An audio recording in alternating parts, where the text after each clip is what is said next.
Stadium থেকে দোকান সরিয়ে নিতে ব্যবস্থা নেওয়ার আশ্বাস দিয়েছেন মন্ত্রণালয় সচিব আসাদুল ইসলাম। মঙ্গলবার ক্রিকেট বোর্ড কার্যালয়ে বিসিবির শীর্ষ কর্তাদের সঙ্গে বৈঠক করেন ক্রীড়া মন্ত্রণালয়ের কর্মকর্তারা। ক্রীড়া মন্ত্রণালয়ে সচিব আসাদুল ইসলাম সহ অন্য কর্মকর্তারা উপস্থিত ছিলেন। বিভিন্ন ফেডারেশনের সঙ্গে বৈঠকের ধারাবাহিকতায় হয়েছে এই বৈঠকটি, যেখানে স্টেডিয়াম রক্ষণাবেক্ষণে সরকারের আরও সহযোগিতা চেয়েছে বোর্ড। পাশাপাশি নির্মাণ ও ব্যবস্থাপনায় স্বাধীনতার দাবিও জানিয়েছে বিসিবি।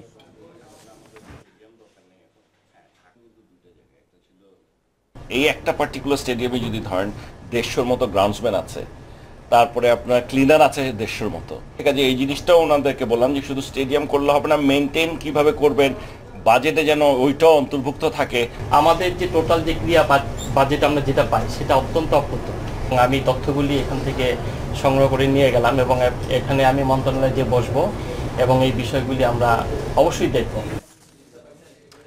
মিরপুর 1 নম্বরে নিজের চাইনিজ রেস্টুরেন্ট নতুন আঙ্গিকে শুরু করেছেন Imrul Kayes. Chinese restaurant cum convention হলের নামকরণ করা হয়েছে ইমরুলের ব্যবসায়িক অংশীদার সাকিব আল হাসানের নামে, তবে সাকিব আল হাসান নিজে উপস্থিত ছিলেন না। ব্যবসায়ী পরিচয়ে ইমরুলের এই নতুন শুরুকে স্বাগত জানাতে এসেছিলেন মুশফিক সহ মাহমুদুল্লাহ, সৌম্য, মোস্তাফিজ, নাসির, তাসকিন, তাইজুল, নুরুল ও মুক্তার আলী।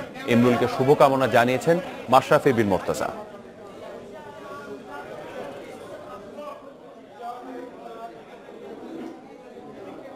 এখানে যেহেতু আমি সাকিব দুজনেই মাঝে মাঝে সময় দেবো, সবাই আসবে, এখানে আরও অনেক ক্রিকেটার আসবে এবং আমাদের এখানে আমাদের যে প্ল্যানটা আছে যে এখানে সবসময় ক্রিকেট ফ্লেভার থাকবে, প্লেয়ারদের সব সাথে দেখা করতে পারবে। আমাদের জন্য ভালো, আমরাও খেতে পারবো এসে প্র্যাকটিসের পরে সবসময়। অবশ্যই শুভকামনা থাকবে।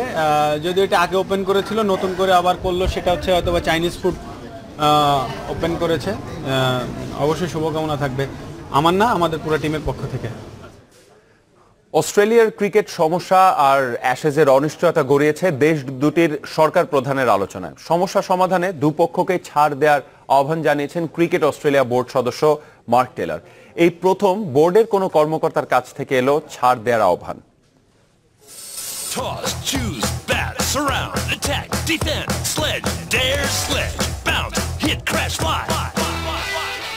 ক্রিকেট অস্ট্রেলিয়ায় থেকেও ক্রিকেটের স্বার্থ সবার আগে মার্ক টেইলরের কাছে। সংস্থার পরিচালক তিনি। ক্রিকেট অস্ট্রেলিয়া আর ক্রিকেটার দুপক্ষকেই ছাড় দিতে বললেন। আর তাহলেই জুলাইয়ে বাংলাদেশ সফর আর নভেম্বরে অ্যাশেজ যথাসময়ে হবে বলে মনে করেন সাবেক অধিনায়ক। ক্রিকেটের এই সংকট এতটাই বড় যে অনিশ্চিত অ্যাশেজ, তাই দুদেশের সরকার প্রধানদের আলোচনায়ও তা উঠে এসেছে। যুক্তরাজ্য সফরে থাকা অস্ট্রেলিয়ান প্রধানমন্ত্রী ম্যালকম টার্নবুল ও ব্রিটিশ প্রধানমন্ত্রী থেরেসা মের দ্বিপাক্ষিক বৈঠকেও অনির্ধারিত বিষয় হিসেবে আসে চলমান সংকট। অস্ট্রেলিয়ানরা তাদের দলকে সবসময় মাঠের লড়াই দেখতে চায়, যেখানে ইংলিশদের অস্ট্রেলিয়া সবসময় হারাতে থাকে। তাই অ্যাশেজের লড়াই যাতে ঠিক সময় হয়, সেজন্য দুপক্ষকে দ্রুত সমস্যার সমাধানে অনুরোধ করব। অজিদের হারাতে সবসময় আমরা উদ্গ্রীব থাকি। কদিন আগেও নারী বিশ্বকাপে আমরা অস্ট্রেলিয়াকে হারিয়েছি, তাই অ্যাশেজের মতো লড়াইয়ের সুযোগ হারাতে চাই না।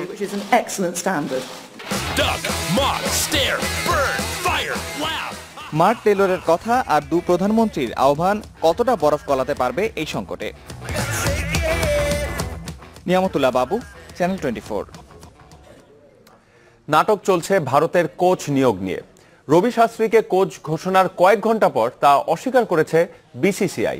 মঙ্গলবার নতুন কোচের নাম ঘোষণা করেছিলেন সচিন টেন্ডুলকার, সৌরভ গাঙ্গুলি, ভিভিএস লক্ষ্মণের উপদেষ্টা কমিটি।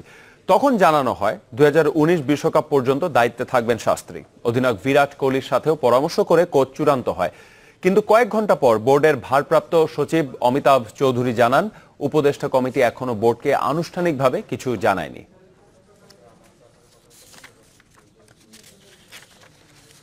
ফুটবলের খবর জানাবো এবার। হার দিয়ে শুরু হলো অ্যান্ড্রু ওয়ার্ডের বাংলাদেশ মিশন। প্রস্তুতি ম্যাচে নেপাল অনূর্ধ্ব 23 দলের কাছে 1-0 গোলে হারল বাংলাদেশ যুব দল। গত অক্টোবরে এশিয়া কাপের বাছাই পর্বে ভুটানের কাছে হারের পর জাতীয় দল কিংবা যুব দল কোনো ম্যাচ খেলেনি। এফসি অনূর্ধ্ব 23 বাছাই পর্বকে সামনে রেখে নতুন কোচ অ্যান্ড্রু ওয়ার্ডের অধীনে এটি প্রথম ম্যাচ ছিল যুব দলের। নেপালও প্রস্তুতি নিচ্ছে একই টুর্নামেন্টের। ললিতপুর আনফা কমপ্লেক্সে 20 মিনিটে 4 ডিফেন্ডারকে বোকা বানিয়ে অধিনায়ক বিমল ঘাত্রির গোলে এগিয়ে যায় নেপাল। দ্বিতীয়ার্ধে ব্যবধান হতো দ্বিগুণ, তবে অধিনায়ক অঞ্জন বিষ্টার ব্যাক ভলি লক্ষ্যভ্রষ্ট হয়। 13 জুলাই কাতার অনূর্ধ্ব 23 দলের বিপক্ষে পরবর্তী ম্যাচ খেলবে যুব দল।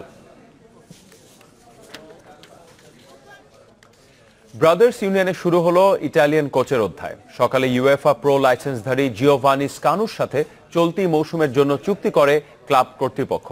ক্লাব সভাপতি নজরুল ইসলাম জানান, প্রিমিয়ার লিগে ভালো ফলের লক্ষ্যে নতুন কোচের হাতে দলের দায়িত্ব দেওয়া হলো। তবে ইটালি ছাড়া আরো 4 দেশের বিভিন্ন ক্লাবের দায়িত্ব পালন করা এই কোচকে ঘিরে বয়স ভিত্তিক ফুটবলের কার্যক্রম এগিয়ে নেওয়ার পরিকল্পনা আছে গোপীবাগের ক্লাবটি। এশিয়া অঞ্চলে প্রথমবার দায়িত্ব পালন করতে আসা জিওভানি ফলের বিষয়ে কোনো মন্তব্যের আগে নিজ দল আর প্রতিপক্ষ সম্পর্কে আরো ভালো করে জানতে চান। ঢাকায় আসার পর একবার দলের অনুশীলন দেখেছি, সঙ্গে গত মৌসুমের কিছু ভিডিও ফুটেজ। এখন অপেক্ষায় আছি অনুশীলন শুরুর। ফুটবল নিয়ে আমার নিজের কিছু চিন্তা ও পরিকল্পনা আছে। ক্লাবের সাথে আলোচনা করে ধাপে ধাপে এগোতে চাই। আমাদের এখানে কিছু ছেলেপেলে আছে যাদের হয়তো খাবারেরও নিশ্চয়তা নাই, লেখাপড়া তো পরের কথা। তা আমরা এরকম কিছু সবাইকেই দেখবো, তার মধ্যে এই টাইপের কিছু ছেলেপেলে খুঁজবো যারা অনেক খুব দারিদ্র, বাট তাদের দেখা যাচ্ছে মাসুলগুলো শক্ত, ছোটবেলা থেকে অনেক হার্ড, বাট তাদের যদি স্কোপ দেওয়া হয় তাহলে দেশের ফুটবলের জন্য কিছু একটা করা হবে। তারিখ অনিশ্চিত, তারপরও এগিয়ে চলেছে সাফ ফুটবলের কার্যক্রম।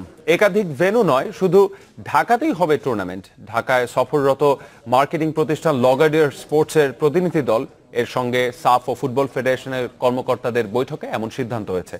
তবে টুর্নামেন্টের সূচি চূড়ান্ত হবে আগামী মাসে নেপালে সাফের বৈঠকে। লাগার্ডিয়ার স্পোর্টস বা মার্কেটিং কোম্পানি চাচ্ছে অনলি সাফ চ্যাম্পিয়নশিপটা একটা ভেন্যুতে আয়োজন করতে, এবং সেক্ষেত্রে তাদের পছন্দের তালিকায় আসলে আমাদের ঢাকা ভেন্যুটা রয়েছে। তো এই বিষয়গুলো নিয়ে আসলে সাফের মিটিংয়ে ফাইনাল হবে, এবং মোটামুটি সাফের সভাপতি এবং সাধারণ সম্পাদক মোটামুটি হয়তো সেটা অ্যাকসেপ্টও করেছে, যেটা আমরা বুঝলাম আজকের সভা থেকে।